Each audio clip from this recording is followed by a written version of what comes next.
छत्रपती शिवाजी महाराज, छत्रपती संभाजी महाराज, छत्रपती राजाराम महाराज आणि ताराराणी साहेब अशा छत्रपती घराण्याच्या चार पिढ्यांनी तब्बल 27 वर्ष औरंगजेबाला महाराष्ट्रात झुंजवले.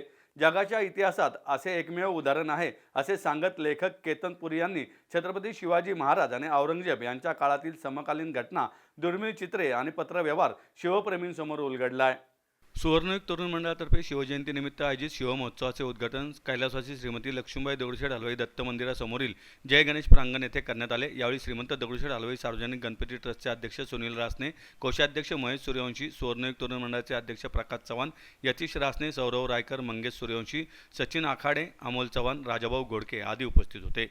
केतनपुरी म्हणाले, छत्रपती शिवाजी महाराज आणि औरंगजेब या दोघांच्याही जीवनात अनेक घटना समान आहेत.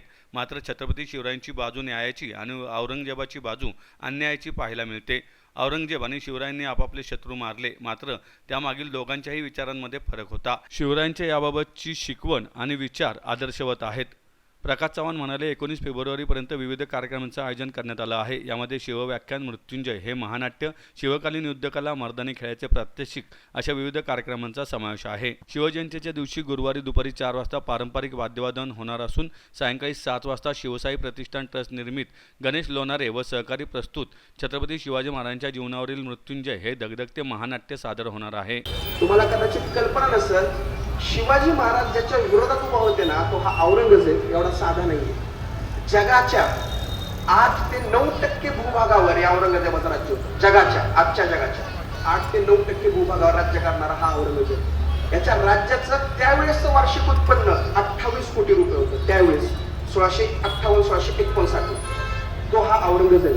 या औरंगजेबाचं सैन्य जवळजवळ 3.5 ते 4 लाखाचं होतं. एवढा हा औरंगजेब ताकदवान आहे. याच्या विरोधामध्ये कोण उभारले? पुणे, सुपे, चाकण, इंदापूर, बारामती, जावळी, कोल्हापूरच्या पुढे असणारा पन्हाळा आणि पन्हाळ्याच्या पुढे 10-12 किलोमीटर अंतरापर्यंत असणाऱ्या स्वराज्याचे मालक छत्रपती शिवाजी महाराज.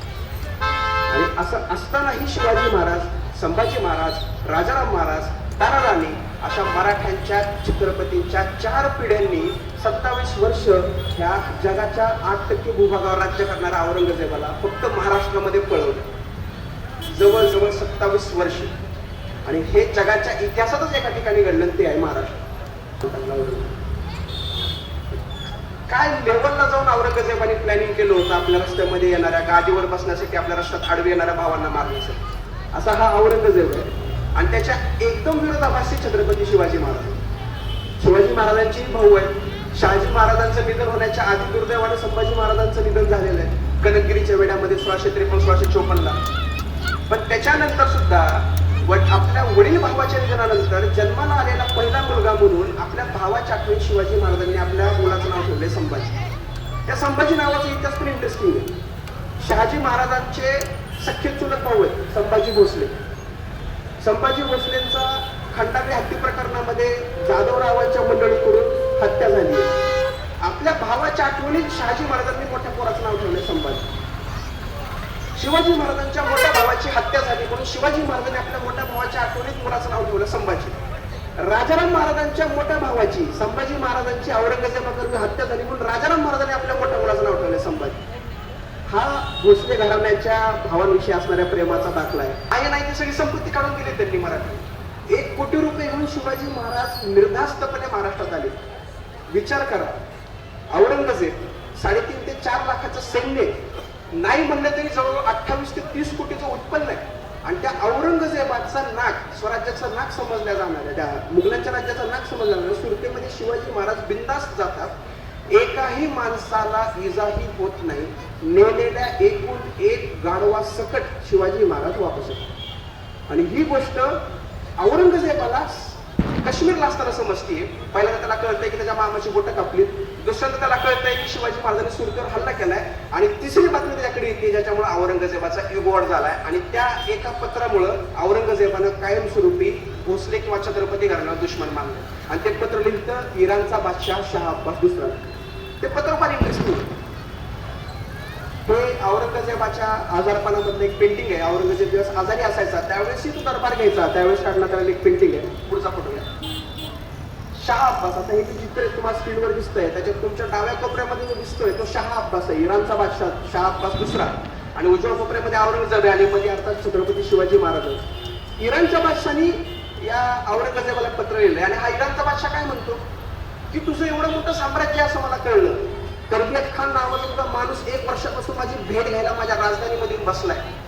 अरे पण तुझ्या राज्यामध्ये एक सर्वसामान्य असणारा जहागीरदार नापाक सिवा, कोण म्हणतं हे इराणचा बादशाह, की तुझ्या जहागिरीत असणारा एक जहागीरदार सिवा तुझ्या जहागिरीत धुमाकूळ घालतो. तुझ्या जहागिरीमध्ये वेगवेगळ्या पद्धतीने उपद्रव देतोय. एवढंच नाही तर तुझ्या महत्वाच्या बंदरांवर हल्ला करून त्या बंदराची संपत्ती घेऊन जातो.